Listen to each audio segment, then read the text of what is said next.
Hello, welcome back to Wild at Heart at Home. One of our Wild at Heart activities this spring was going to be visiting some of our local libraries in Firth Park and Mowbray Gardens in Rotherham as part of the Sheffield Year of Reading in Sheffield, and because Mowbray Gardens and its library and staff are fantastic and they've done some lovely nature books displays in the past, so they were going to put on a nature reading display for us and visit the garden. But as we can't do that, we're going to have a little quick look at some of the books that are available still through the library system and some of the recommendations. So Jenny and Jess and I and Claire from the office have been putting together a nature reading, wild reading, natural books guide to what we've enjoyed, a reading list to what we've enjoyed over the years, and the Sheffield libraries and Rotherham libraries now have access to online books and magazines. So if you're a library member, you can go onto that straight away using your library card and get in touch with them online if you can. If you're not a member, I think I'm right in saying both libraries can sign you up online and get that underway. So have a look at their pages. If you Google Rotherham Libraries or Sheffield City Council Libraries and Archives, you'll come to their page and follow it from there. But today, just going to do a very brief whistle-stop tour of some of the books that we've enjoyed that you might have seen over the last few months or so, and the idea of some of the wide range of nature books that are available in libraries, free to borrow, free to use and enjoy.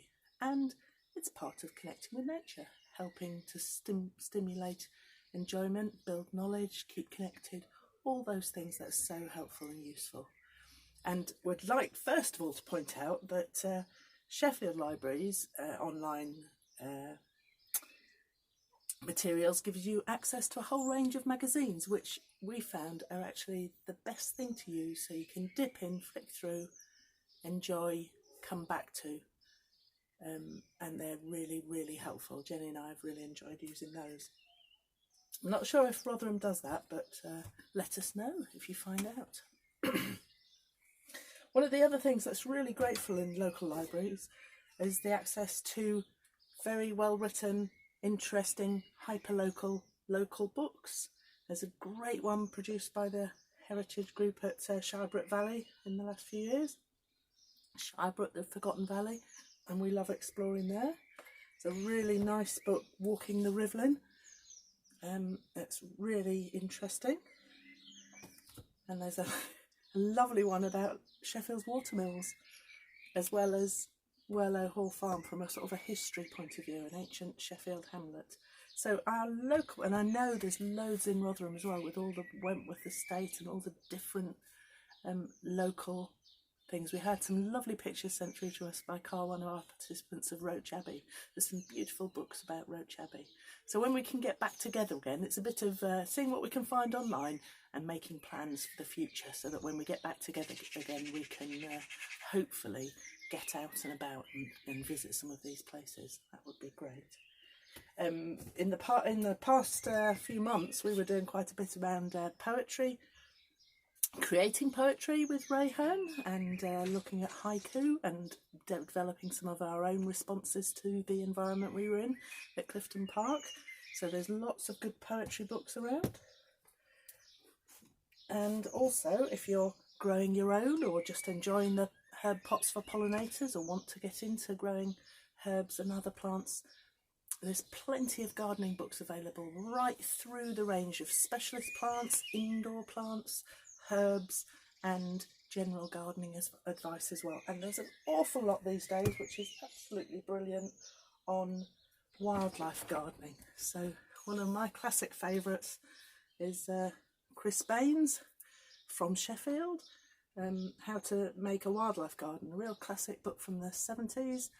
There's an updated version now available, and I think that's the one in the libraries. So there's a really good place to start if this lockdown time has piqued your interest and you want to get into gardening, allotmenting or community gardening wherever you can, but there's loads of information there.